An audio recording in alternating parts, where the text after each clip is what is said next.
All right, Shalom. There's the brother Nahalia from the GMS Orlando camp. I want to start off by giving all praise, honor, and glory to Yahweh, Bahashem, Yahweh Shai, Bahashem, Rokah Kodash. Double honors to the apostles and the elders of Great Millstone, who are the elders of Yasher Allah, and a sincere salutation to all you Akim, who are preaching this word and believing this word, and to the Akwath, who are believing this word, and all truth and sincerity.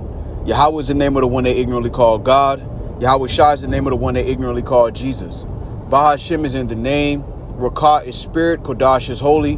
Akyam is brothers. Akwath is sisters. Shalom means peace. And Yasher Allah is Israel in ancient Paleo-Hebrew. All right, now I want to go into a lesson inspired by the artwork that you see today.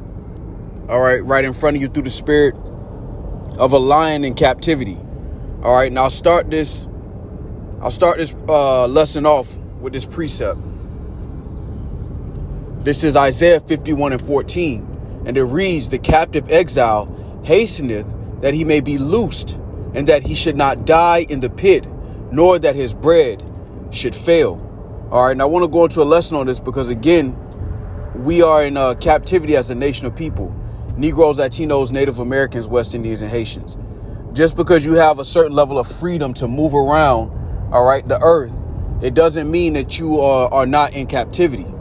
All right, as a nation of people, we're subject to another nation of people, which is completely unnatural. And the scriptures talk about the captive exile hasteneth, that we may be loosed. All right. I always make the comparison that this is like a shark in a fish tank. Sharks are used to traveling thousands of miles a day, and they've been reduced to, a place like SeaWorld or some aquarium, all right, where they can only swim a fraction of what they're capable of. As a nation of people, we're capable of more than just music, all right, and athleticism and food. But because we're in this captivity, we're only used for those things. We're only exploited for those things. All right, this is Isaiah 51:22. Thus saith the Lord, Slakia, thus saith thy Lord, Yahweh Shai Shai, and thy God that pleadeth the cause of his people. Behold, I have taken out of thine hand the cup of trembling, even the dregs of my fury, of the cup of my fury, thou shalt no more drink it again. And you're seeing that with the elect. Lord willing, we be a part of that number. That's where it begins. It begins with the elect. All right, that's why the scriptures talk about the righteous man standing in great boldness against the face of such as have afflicted him and made no account of his labors. All right, you're seeing that boldness on the elect. Isaiah, the 10th chapter, the 20th verse talks about, the 20th and the 21st verse talks about how they will no longer stay upon them that smote them. Meaning we no longer need the validation of other nations. Because once you understand you're in captivity and you have enemies, you no longer seek the validation of your enemies, man. All right, and that's why we seek a new heaven and a new earth wherein dwelleth righteousness. Because every best case scenario our people can think of on this side, it involves being subject to another nation of people. All right, let's continue. Verse 23, Isaiah 51:23.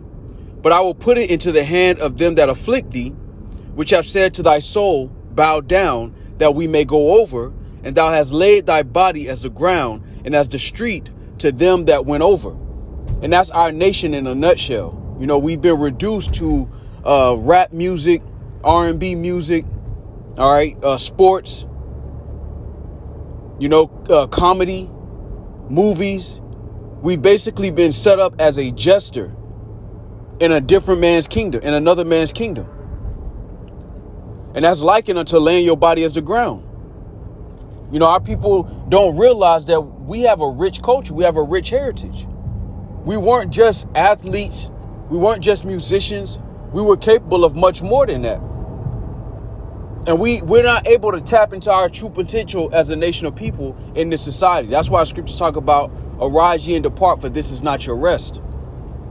All right, this isn't our rest. This isn't where we're meant to be established as a nation for thousands of years. This isn't where the Lord sets us up as a dynasty, as a nation of people. This is a pit stop. And we're here for correction. We're not here to build generational wealth, so to speak.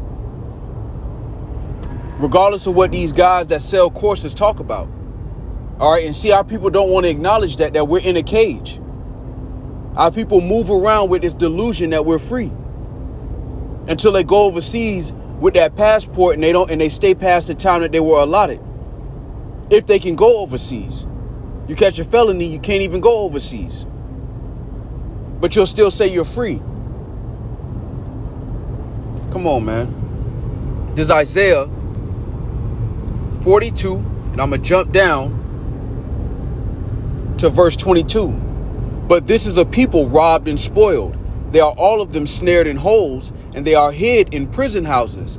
They are for a prey, and none delivereth, for a spoil, and none saith, restore. Who among you will give ear to this? Who will hearken and hear for the time to come? You know, when I was thinking about it, the elect see the bars, right? You know, when you look at this picture, the lion, you know, there's a stoic look on the lion's face because the lion sees the bars. 2/3 of our people are like, they're delusional. You know, they're like Pinocchio. When you think about the boys going into the theme park, they didn't realize they were being turned into asses until it was too late. 2/3 of our people are ignoring the prison bars and pretending like we in our rest, pretending like we free. But even as we speak through the Spirit, the Lord is using Esau to close those walls in on Jake. All right, reality is starting to hit Jake. It's gradual, but it's happening. And eventually Jake is going to have to acknowledge their offense through death by pain concerning 2/3. But the remnant have returned to the Lord and they acknowledge the bars. They acknowledge that we're in a cage. Like our forefathers, they acknowledge that they were pilgrims. They confessed that they were pilgrims. This isn't our rest.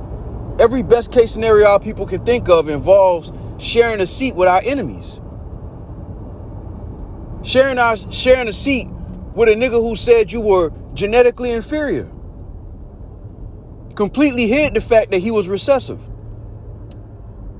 That told you that it was a disease, that you had a mental illness for wanting to be free.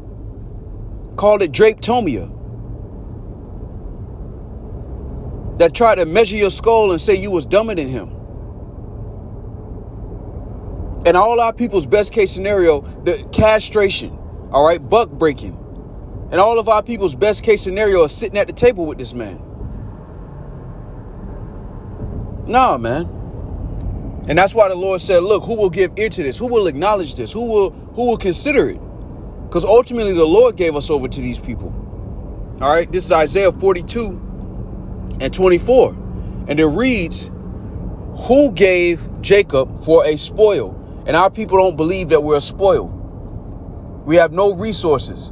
As a nation of people, all Jake produce is music and athleticism. And those are industries Jake don't own. You know, we don't own resources. We don't own precious metals. We don't own cotton. We don't have the ability to make our own food as a nation of people, to govern ourselves as a nation of people. That is a spoil. As a nation of people, we're spoiled. Everything we can bring to the earth is exploited by another nation of people. All right, when you think about the so-called Negroes in particular, your money circulates the least in your community than any other nation on earth. Why is that? Because there isn't enough Negro, Latino, and Native American businesses for your dollars to circulate. You have to go to your enemies for the one of all things. All of our people's best case scenario ends us up back in captivity. It's still in captivity. And at this point, all our people are begging for is a bigger crumb. All right, there's Isaiah 42 and 24. Who gave Jacob for a spoil and Israel to the robbers? Did not the Lord, he against whom we have sinned? For they would not walk in his ways, neither were they obedient unto his law. Therefore he hath poured upon him the fury of his anger and the strength of battle. And it hath set him on fire round about. Yet he knew not, and it burned him. Yet he laid it not to heart. And 2/3 of our people are not considering this.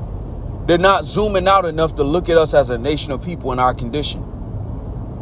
Because if you zoom out to our condition as a nation of people, not just you as an individual, it's clear that we're not in our rest. And this is why the scriptures talk about he that increaseth in wisdom increaseth in grief, man. Because when you see the bars, you can't unsee them, Lord willing. And it brings a level of grief because you realize how small your habitation is. You know, brothers were talking about this on Sunday before we went into a lesson, that growing up in Babylon, it makes you think small, man. It makes you think small. It makes you think of the worst case scenario. It makes you think of scarcity. You know, it basically shrinks your imagination into captivity. This is why people can't fathom us having our own, let alone ruling over other nations of people. And that's a product of being in captivity. You think small. And without the eye solve, you don't see the vision through the spirit and power of Yahweh Shema Shai.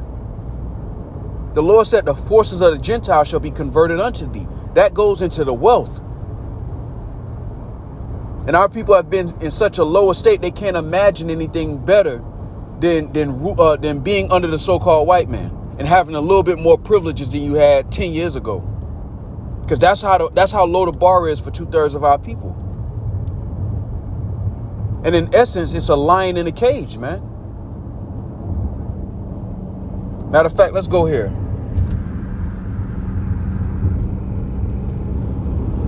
This is Genesis 49:9. Judah is a lion's whelp. From the prey, my son, thou art gone up. He stooped down. He couched as a lion, as an old lion, who shall rouse him up. And ultimately, the spirit of Yahweh Shema Shai is going to rouse up, all right, Judah, because Judah is the head tribe. All right, so Judah being in a couch position means the rest of the nation is in a couch position. But ultimately, the spirit of Yahweh Shema Shai is ordering the elect before our enemies' eyes, preparing a table for us before our enemies. And this is why we're patiently waiting through the spirit in that captive exile, Hasteneth. You know, we shouldn't grow up in a society where we got to answer to our enemies, man. That's unnatural. You know, Esau uses Jake's nature against him. Jake, you know, scriptures talk about being fruitful and multiplying. You know, that's one of the few laws Jake keep. But what does Esau do? He uses Jake's nature, all right, and Jake's instinct against him. You know, you have a big family on this side. Esau makes sure you pay. You know, by having Eve be bugged out, put Jake on child support. You know, scriptures talk about bonding and strong men. Our people have so many burdens and worries on an individual basis because of the curses that Jake don't have time to stop and think and zoom out and look at our condition as a nation of people. But the Lord opened up the elect's eyes to see that this is small, man. This world, the condition we are in is terrible. That this truly is not our rest. That without Yahweh Shema Shai freeing us from this, there's not a light at the end of the tunnel in Babylon the Great, which is America, man. But because our people believe that our history starts as slavery, they look at the world we live in as a come up. Esau just changed the way the cell looked. It's still a cell. It's still a jail cell. The Lord turned the planet into prison. But Babylon the Great, which is America, is maximum security. It's federal. You know, because when you look at Esau's judicial system, if you go federal, all right, you in the worst captivity, so to speak, but you get more privileges. So Jake, that's in Babylon the Great, they got a little PS5. You know, they can move around on the weekend, so they believe that they free. But the reality is, if you zoom out as a nation of people, and if you look at the numbers don't lie. The statistics don't lie. As a nation of people, we're downtrodden, man. Regardless of what Jake put on the internet, as a nation of people, we are poor and afflicted. The median household income of the average so-called Negro family, for example, is between 20 and 34,000, depending on what statistics you look at. Whereas the median wealth, I'll say it that way, the median wealth of a so-called Negro household, all right, when you include the debt, the car note, the mortgage, is about between 20 and 34,000. That's the average income or the average wealth of a so-called Negro house. The average wealth of a so-called white house is around 200,000. Really 284,000, depending on the statistics you look at. When you look at how big of a difference that is, you realize that we are in captivity. But Jake isn't considering that. All right, they have strong delusions. They believe a lie. And what is that lie? That we're free. If you're not sovereign as a nation of people, you're not free. That's the reality. Another nation of people write your laws. You have to ask another nation of people permission to move around the earth. Now, ultimately, it comes from Yahweh Bashim Yahushua, but it's to remind us that this is not our rest. All right. And that's why we look for a new heaven and a new earth, a new rulership. All right. Because that's what it's going to take for us to actually have rest. You should be able to enjoy your children. You should be able to have children and thank the Heavenly Father and not be worried about how you're going to provide for them. That's unnatural. And ultimately, it's because Esau done turned the whole world into a wilderness. All right. But the Lord used Esau to put us in captivity for us to acknowledge our offense. And that's exactly what the elect have done. And 2/3 have ignored it to believe in a delusion. All right. And this is why the scriptures say this. Jeremiah 50:6. And it reads, "My people have been lost sheep. Their shepherds have caused them to go astray. They have turned them away on the mountains. They have gone from mountain to hill. They have forgotten their resting place." You know, our forefathers in the ancient world remembered the promises that the Lord gave to us. Whether you were a carpenter, whether you were, a farmer, whatever the case may be, whatever your lot was in the ancient world, your family knew about the promises. Your family knew about our deliverance from Egypt, which gave us a greater vision, a greater hope. This is why this is the worst captivity, because in this captivity, our people don't even notice the bars. They don't even realize they're in a jail cell. And their best case scenario is still staying inside the jail cell, but just having a couple more perks. And this is why the Wadi Habashim al-Shah for the elect. All right. Matter of fact, I'll end it with this. This is Micah chapter 5 and verse 7. "And the remnant of Jacob shall be in the midst of many people, as a dew from the Lord, as the showers upon the grass, that tarrieth not for man, nor waiteth for the sons of men. And the remnant of Jacob shall be among the Gentiles, in the midst of many people, as a lion among the beasts of the forest, as a young lion among the flocks of sheep, who, if he go through, both treadeth down and teareth in pieces, and none can deliver." Because just like the lion you see in this image, eventually the Lord's going to let the lion free. Lord willing, we're a part of that number on the first fruits. Because as a nation of people, we're in captivity, but the Lord has put the spirit on the elect, and the Lord is ultimately going to open up the cage. All right, matter of fact, let's go here. Let's go to Numbers. This is Numbers 23.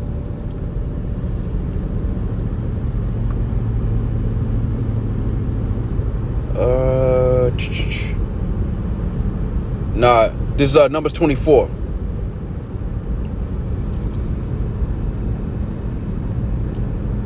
I'm gonna start at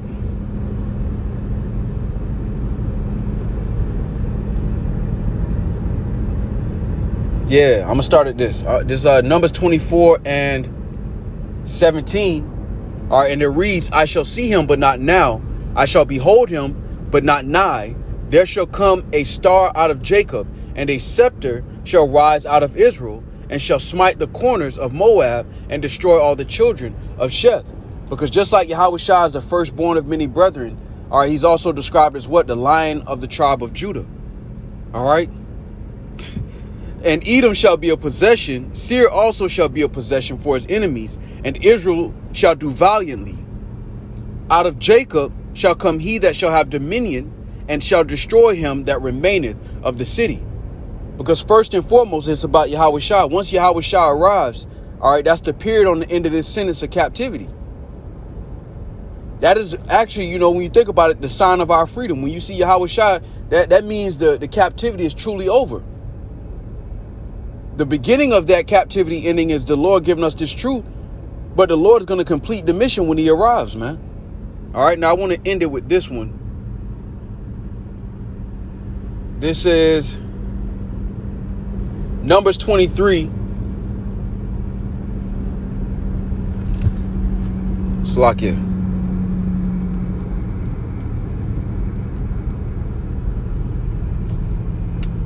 This is Numbers 23 and 23.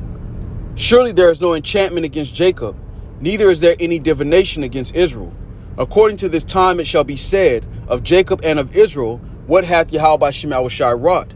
Behold, the people shall rise up as a great lion, and lift up himself as a young lion.